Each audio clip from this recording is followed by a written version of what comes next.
দর্শক, আশা করি ভালো আছেন সবাই। তো আমি প্রতি সপ্তাহব্যাপী বা প্রতি মাসব্যাপী আপনাদেরকে বিভিন্ন রকম আর্ট গ্যালারিতে বিভিন্ন রকম প্রদর্শনী দেখে থাকি। তো আজও তার ব্যতিক্রম কিছু নয়। আজ আমি ধানমন্ডি ৪ নম্বর শফিউদ্দিন শিল্পালয় আর্ট গ্যালারিতে আছি। এখানে চলছে একটি ব্যানার দেখতে পাচ্ছেন আমার পাশে, AWF অটিজম ওয়েলফেয়ার ফাউন্ডেশন, মানে AWF এর বিশেষ চাহিদা সম্পন্ন শিক্ষার্থী আকিয়াদের চিত্রকর্ম নিয়ে চিত্র প্রদর্শনী। চমৎকার একটি ব্যতিক্রমধর্মী গ্রুপ এক্সিবিশন এখন আমি আপনাদেরকে দেখাবো। তো আশা করি আপনাদের ভালো লাগবে। চলুন দেখে ফেলি।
দর্শক, এই মুহূর্তে আমি আছি ধানমন্ডি ৪ নম্বর শফিউদ্দিন আর্ট গ্যালারি। এখানে চলছে ব্যতিক্রমধর্মী একটি চমৎকার চিত্র প্রদর্শনী। আপনারা দেখতে পাচ্ছেন যে বিশেষ চাহিদা সম্পন্ন শিল্পীদের নিয়ে যে কাজকর্ম হচ্ছে আর কি। তো এই মুহূর্তে আমার সামনে যিনি দাঁড়িয়েছেন তিনি হচ্ছেন বাংলাদেশ অটিজম ওয়েলফেয়ার ফাউন্ডেশনের ভাইস চেয়ারপারসন আনিকাত হোসেন আপা। আপা কেমন আছেন? ভালো আছি আলহামদুলিল্লাহ, আপনি কেমন আছেন? আপা ভালো আছি। আপা, আপনাদের এই চমৎকার আয়োজন আসলে কি বলবো, অনেক বড় একটা উদ্যোগ। Thank you. তো আপনাদের এই কাজগুলো নিয়ে বা আপনাদের যে উদ্যোগটা নিয়ে, যে আয়োজনটা নিয়ে যদি একটু কিছু বলেন। আচ্ছা, আমি হচ্ছে অটিজম ওয়েলফেয়ার ফাউন্ডেশনে কারেন্টলি ভাইস চেয়ারপারসন হিসেবে আছি। আর এই অর্গানাইজেশনের আন্ডারে একটি স্কুল আছে, স্পেশাল স্কুল কানন। আমি কাননের অ্যাক্টিং প্রিন্সিপাল হিসেবে আছি। তো বর্তমানে আমাদের এখানে 150টির মতো স্টুডেন্ট আছে, 2 শিফট মিলিয়ে। সমাজে আসলে বিশেষ চাহিদা সম্পন্ন শিশুদের প্রতি একটা ভুল ধারণা থাকে যে ওরা বুঝি কিছুই পারে না। ওদের কোনো স্কিল নেই, ওদের কোনো ট্যালেন্ট নেই, বরং যেটা হয় যে ওদের বাবা মারা বেশিরভাগ সময় ওদেরকে বাসায় আটকে রাখে, ওদেরকে নানান অপরচুনিটিস থেকে বঞ্চিত করে রাখে। কিন্তু ওদের ভিতর যে এত গুপ্ত প্রতিভা আছে, এটা একটু সাপোর্ট পেলেই কিন্তু প্রকাশ পায়। যেমন আপনি এই গ্যালারিতে দেখছেন প্রায় 150টির মতো শিল্পকর্ম টানানো আছে, এক একটার থেকে এক একটা আমি বলবো অনেক চমৎকার। আপনিও দেখছেন যে এখানে এক একটা তুলির ছোঁয়া, এক একটা পেন্সিলের স্ট্রোক, এটা দেখে মনে হচ্ছে কি যে মনে হয় সাধারণ একজন এটা এঁকেছে, কিন্তু এইটা কিন্তু বাচ্চাদেরই আঁকা। তো আমাদের এই চিত্র প্রদর্শনীর মূল লক্ষ্যটা হচ্ছে সমাজের মাঝে এই জিনিসটা তুলে ধরা যে ওরা কিন্তু আপনার আমার মতোই সমাজের একজন নাগরিক, দে হ্যাভ ইকুয়াল রাইটস, তাদের সব কিছুর উপর সমান অধিকার আছে। যদি আপনার আমার একটু ওরা সাপোর্টটা পায় তাহলে ওরা কিন্তু অনেক এগিয়ে আসতে পারে, আর ওদের যে সেলফ কনফিডেন্স আর সেলফ ইন্ডিপেন্ডেন্স সেটাও অনেক দূর বেড়ে যায়। এখানে যতগুলো শিল্পকর্ম আছে সবগুলোই কিন্তু বিক্রয়ের জন্য। তো যখন কোনো একজন ক্রেতা কিনছেন ওই অ্যামাউন্টটা আমরা কিন্তু বাচ্চাটাকে দিচ্ছি, তো ওদের ভিতরে কনফিডেন্সটা কিন্তু অনেক বাড়ছে। ওরাও ভাবছে যে না, আমি একটা কিছু পারি, আমি আমার নিজের পায়ে দাঁড়াতে পারবো। এই জিনিসটাকেই আসলে ফোকাস করার জন্য এই আর্ট এক্সিবিশনটা আয়োজন করা হয়েছে। খুবই চমৎকার আয়োজন আসলে। আপনি যে কথা বলছেন আপু, মানে একটু ভালোবাসা, একটু সাপোর্টটা পেলে আমরা কিন্তু দেখি যে উন্নত বিশ্বে কিন্তু মানে আর্ট বলি, কালচার বলি, ইভেন কি সায়েন্স বলি, সব কিছুতে তারা কিন্তু খুব পারদর্শী এবং স্পোর্টসে। শুধু তাদের সাপোর্টটা, এই সাপোর্টের অনেক কিছু কিন্তু এই সাপোর্টে পেলে তারা অনেক কিছু পৃথিবীকে সুন্দর একটা পৃথিবী তারা আমার উপহার দিতে পারে। একদম সঠিক বলেছেন। তো আসলে আপনাদের এই আয়োজনকে আমি আমার মনের গভীর থেকে অনেক শ্রদ্ধা করি আপু। আপনাদের প্রতি আমার অনেক ভালোবাসা, অনেক শ্রদ্ধা রইল এবং স্বাগত রইল, শুভেচ্ছা রইল, এবং আমি দোয়া করি মন থেকে এবং আশা করি আপনাদের আরও সফলতা এবং আরও কিছু চমৎকার এই আয়োজন হোক। আমি সবসময় আপনাদের সাথে থাকবো, আছি। তো আপু আছে, এখানে বিদায় নিচ্ছি। ভালো থাকবেন আপু। জি, আপনাকেও অনেক ধন্যবাদ। আর আপনি মানে আপনার যারা অডিয়েন্স আছে আমি তাদেরকে উদ্দেশ্য করে বলছি যে আপনারা আসুন, এইসব আয়োজন দেখুন আর ওদেরকে উৎসাহিত করুন, কারণ আপনাদের আসলে সাপোর্ট আর মোটিভেশনটা পেলে ওরা কিন্তু অনেক এগিয়ে যেতে পারে। এটাই কিন্তু আসলে মেইন জিনিস। জি আপু, অবশ্যই। তো দর্শক বুঝতে পারছেন, আপনাদের একটু সাপোর্ট, একটু সহানুভূতি, একটু ভালোবাসা কিন্তু ওদেরকে অনেক দূর এগিয়ে নিয়ে যেতে পারে। তো ভালো থাকবেন, দেখা হবে আগামী পর্বে। আছে এখানে বিদায় নিচ্ছে।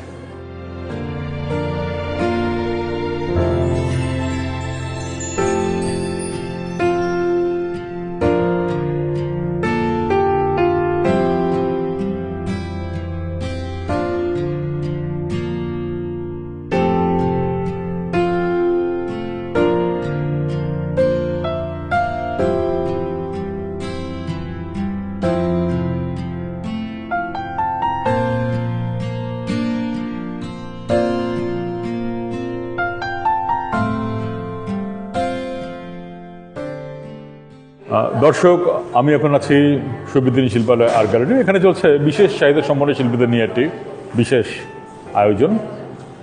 তো কথা বলছি একজন প্রতিনিধি বা একজন মূল যে আয়োজকদের কথা, তার সাথে কথা বলছি। তো ম্যাম, আপনার নামটা এবং পরিচয়টা দিতেন।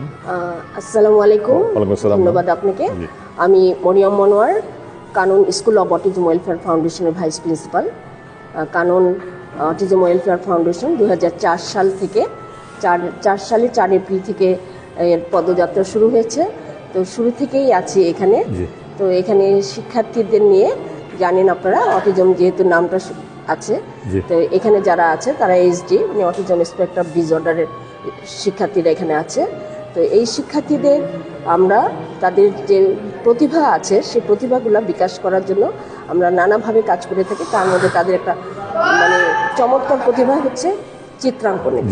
তারা ছবি আঁকতে পছন্দ করে, রং নিয়ে কাজ করতে পছন্দ করে, রঙে নিয়ে তারা অনেক চিন্তা ভাবনা করে। তো তাদেরকে নিয়ে আমরা আয়োজন করি। আমরা প্রতি বছরই তাদেরকে নিয়ে চিত্র প্রদর্শনীর চেষ্টা করি এবং বিভিন্ন চিত্র প্রতিযোগিতাতে তাদেরকে অংশগ্রহণ করাই। এবং বলতে পারেন যে এই চিত্র থেকেই আর কি আর্ট থেরাপি, আপনারা নাম শুনেছেন, এই আর্ট থেরাপি তাদের জন্য অনেক স্বস্তিদায়ক। তাদের অনেক কিছু করতে পারে এই চিত্রাঙ্কনের মাধ্যমে। সেটা দেখলাম যে আপনাদের আসলে মানে কি বলবো, এটা অসাধারণ একটা উদ্যোগ। এমন উদ্যোগটা আসলে সহজে করে নেয় না, আপনারা নিয়েছেন বলেই আজকে এত সুন্দর সুন্দর কিছু মানে এই ফলাফল আমরা দেখতে পাচ্ছি আর কি। আসলে সেটাই যে ওদেরকে একটু সাপোর্ট দিলে, একটু তাদেরকে ভালোবাসা দিলে অনেক চমৎকার কিছু মানে উপহার আমাদের দিতে পারে তাদের কাজকর্মগুলো খুবই সুন্দর। তো আপনাদের এই উদ্দেশ্য সফল হোক, আশা করি সারা বিশ্বে ছড়িয়ে পড়ুক। তো অনেক ভালো লাগলো আপা।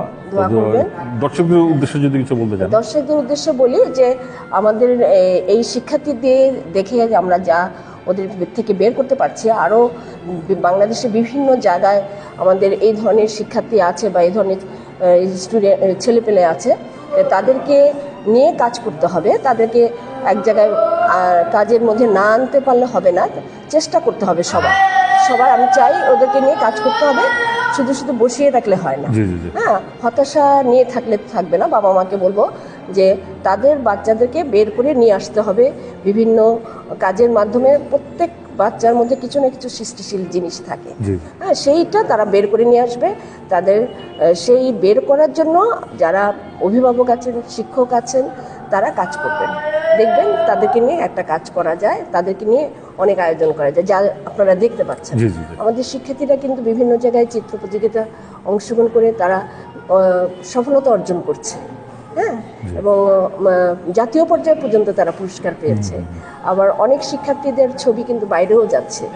তো এইটার মাধ্যমে তাদের সোর্স অফ ইনকামের একটা ব্যবস্থা হয় কিন্তু, হ্যাঁ। তো চেষ্টা করতে হবে সবার। তো দেশের জনগণ সবাই যেরকম যার যার কাজের মধ্যে থাকবে, ওদেরও এই কাজটার দিকে আমাদের এগিয়ে আসতে হবে। ধন্যবাদ।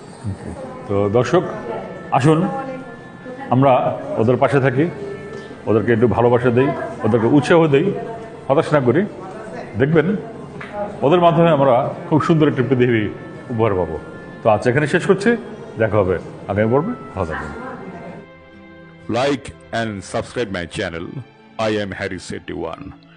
If you find it entertaining, share with your friends and family.